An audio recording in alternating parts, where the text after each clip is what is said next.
मैं मौजूद हूँ राजस्थान के दौसा ज़िले में और मेरे पीछे जो आप बोर्ड देख रहे हैं वो है इंदिरा रसोई योजना। ये गहलोत सरकार की फ्लैगशिप स्कीम्स में से एक है और इस स्कीम को जो है 2020 में लॉन्च किया गया था। सरकार का मैंडेट था कि जो अर्बन पुअर हैं, जो मजदूर हैं, जो डेली वेज लेबरर्स हैं, उनको 8 रुपये में एक थाली मुहैया कराई जाए। इसके लिए गहलोत सरकार ने 358 ऐसी कैंटीन से शुरुआत की थी और उसका जो बजट रखा था ईयरली वो था 100 करोड़ रुपये। लेकिन साल 2022-23 में सरकार ने उस बजट को बढ़ाकर 250 करोड़ कर दिया और जो कैंटीन की संख्या 358 थी वो बढ़ाकर 1000 कर दी।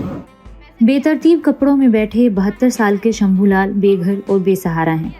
वो राजस्थान के दौसा जिले की बांदीकुई तहसील में इंदिरा रसोई में 25 साल के गिग वर्कर हरीश कुमार के साथ बैठकर खाना खा रहे हैं। दोनों को कढ़ी, आलू गोभी और अचार के साथ साथ 6 रोटियों से भरी थाली परोसी गई। दोनों दोस्त नहीं हैं और ना ही दोस्ती होने की कोई संभावना है, लेकिन अलग अलग जगहों और बिरादरियों से आए इन दो लोगों ने साथ बैठकर खाना खाया और अपने अपने रास्ते पर निकल गए। इस भरपेट भोजन के लिए दोनों को सिर्फ 8 रुपए देने पड़े।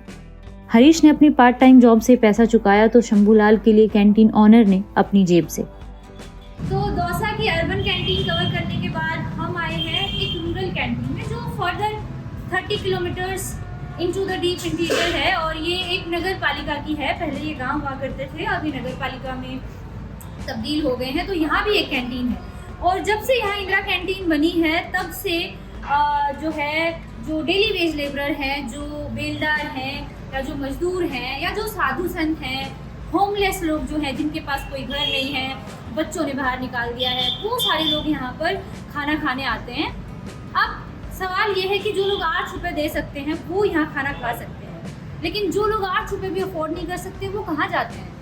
तो कैंटीन चलाने वाले लोगों से, जितने लोगों से हमने बात की, इंटरव्यू किए, हमने देखा भी कि जो अफोर्ड नहीं कर सकते उनके लिए भी यहाँ पर जगह है, उनके लिए भी व्यवस्था है कि वो आकर खाना खा सकते हैं। तो ये जो है गहलोत सरकार की इंदिरा रसोई योजना है। 2.5 साल पहले दिहाड़ी मजदूरों और शहरी गरीबों की लाइफलाइन के तौर पर शुरू हुई ये कैंटीन्स अब हॉस्टलर्स, माइग्रेंट्स, ग्रुप डी के सरकारी कर्मचारियों से लेकर थानों में तैनात सिपाहियों तक में फेमस हो रही हैं। विपक्ष इसे पॉपुलिस्ट स्कीम कहती है, लेकिन गहलोत सरकार का कहना है कि वो कोई भी भूखा न सोए के मिशन को पूरा कर रही है। खाना खाने आते हो यहाँ?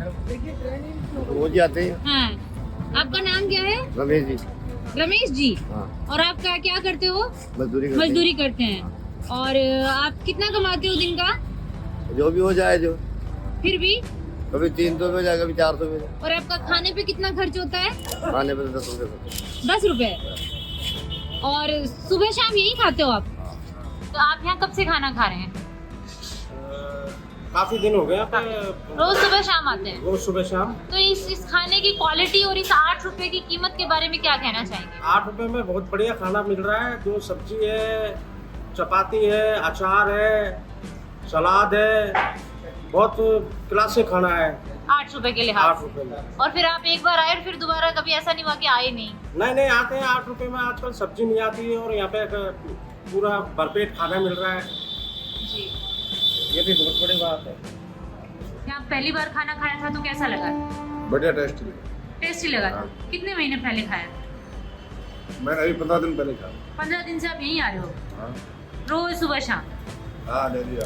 अच्छा, क्या कहना है आपका इस खाने के बारे में? एक नंबर का खाना है।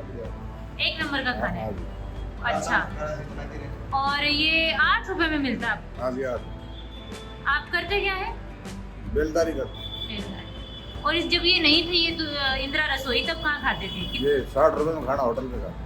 60 रुपए वाले से 8 रुपए वाला बेहतर है क्या? बेहतर है। हाँ? हाँ जी। किस तरह के लोग आते हैं? जी मैम, यहाँ पे हर तबके के लोग आते हैं। ज़्यादातर आते हैं गरीब लोग, मजदूर लोग, दिहाड़ी जो करते हैं वो लोग आते हैं मैम। और ज़्यादातर यही लोग आते हैं मैम। और दिन की 200 पर्ची कट जाती जी है? मैम, कट जाती है पूरी? जी मैम। और कोई एक दो दिन ऐसे होते हैं कि कई बार 190, 95 तक होता है, लेकिन अक्सर 200, फिर उसके ऊपर भी 100-150 आदमी वापस चले जाते हैं, क्योंकि बालाजी का धाम है ना यहाँ पे, तो वहाँ पे श्रद्धालु आते हैं, सबसे ज़्यादा बाहर से आते हैं। तो मैम मेरे ख्याल से 100-150 रोजाना जाते हैं मैम। यहाँ पे साधु लोग हैं वो भी आते हैं, जो दिहाड़ी वाले हैं वो भी आते हैं, मध्यम वर्गीय लोग भी आते हैं। मतलब एक एक पहचान बन रही है। जी मैम, जी मैम। तो इस 8 रुपए की थाली में आपको क्या क्या मिलेगा? आपको मिलेगी सूखी सब्जी, जो सीजनल सूखी सब्जी होती है वो, उसके साथ साथ एक दाल और उसके साथ 6 चपातियाँ और थोड़ा सा अचार। तो आज हम दौसा की इस कैंटीन में खुद खाकर देखेंगे कि ये जो पौष्टिक थाली है वो कितनी पौष्टिक है और वो क्यों इतनी पॉपुलर हो रही है। तो आइए मेरे साथ आप।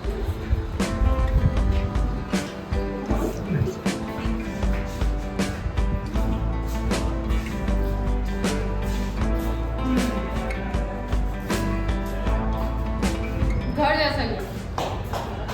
गरीब जनता के लिए कैंटीन में सस्ती कीमत पर खाना खिलाने का आइडिया कोई नया आइडिया नहीं है। दरअसल ये एक ऐसी पॉपुलिस्ट स्कीम है जिसे भारत की कई राजनीतिक पार्टियों ने लागू किया है या लागू करने की कोशिश की है। 2013 में तमिलनाडु की तत्कालीन मुख्यमंत्री जयललिता ने अम्मा कैंटीन्स की शुरुआत की थी। छत्तीसगढ़ और झारखंड में दाल भात के नाम से ये स्कीम चलाई जा रही है। कर्नाटक में भी 2018 में इंदिरा कैंटीन की शुरुआत हुई थी। दिल्ली में आम आदमी पार्टी ने 2015 में आम आदमी रसोई चलाने की कोशिश की, लेकिन ये प्रोजेक्ट कभी टेक ऑफ नहीं हो सका। लेकिन बढ़ते दामों, lack of political trust, lost patronage और खराब क्वालिटी के चलते इन कैंटीन्स के डिग्रेडेशन की खबरें भी आती रहती हैं। इंडियन इकोनॉमिस्ट जॉन द्रेस का कहना है कि ये स्कीम लंबे समय तक चल सकती है बशर्ते इसे राजनीतिक संरक्षण दिया जाए। उनके मुताबिक ये स्कीम लोकतांत्रिक है। कैंटीन की सक्सेस और फेलियर की बहस के परे अगर हम देखें तो केंद्र सरकार भी इस तरह की स्कीम के ऊपर विचार कर चुकी है। राजस्थान में फिलहाल 950 कैंटीन चलाई जा रही हैं और राज्य सरकार अब इस संख्या को 1000 के पार ले जाना चाहती है। इस साल इस स्कीम का बजट भी 100 करोड़ रुपए से बढ़ाकर 250 करोड़ रुपए कर दिया गया। इंदिरा रसोई योजना फुल सक्सेस है। वो ऐसे है कि जिनको सरकार जिन लोगों तक खाना पहुंचाना चाह रही है, जिन लोगों को मदद करना चाह रही है, डायरेक्ट मदद है ये।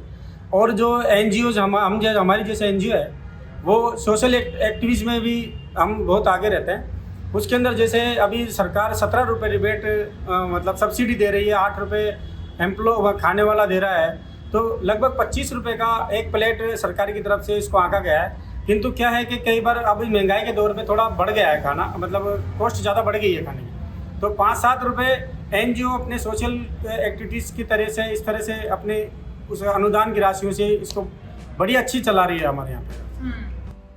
हालांकि इंदिरा रसोई के शानदार आंकड़ों का एक पक्ष और भी है। टोंक जिले के वसीम बॉबी, जो कोटा हाईवे पर एक ढाबा चलाते हैं, बताते हैं कि जो वेंडर्स पहले 30 से 50 रुपए के बीच में एक थाली उपलब्ध कराते थे, उनके लगभग 25% कस्टमर इन इंदिरा रसोइयों पर जाने लगे हैं। दूसरी ओर ये रसोई उन महिलाओं को भी नौकरी करने का अवसर दे रही हैं जो पहले फॉर्मल वर्कफोर्स में शामिल नहीं थी।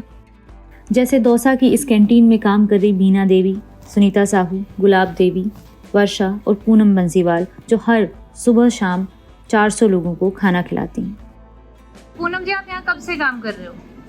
4 महीने हो गए मैडम। 4 महीने। और इससे पहले आप क्या करते थे? कुछ नहीं। कुछ नहीं। ये जॉब मिलने के बाद से आपकी लाइफ में कोई बदलाव आया? हाँ, बदलाव आया ना। क्या?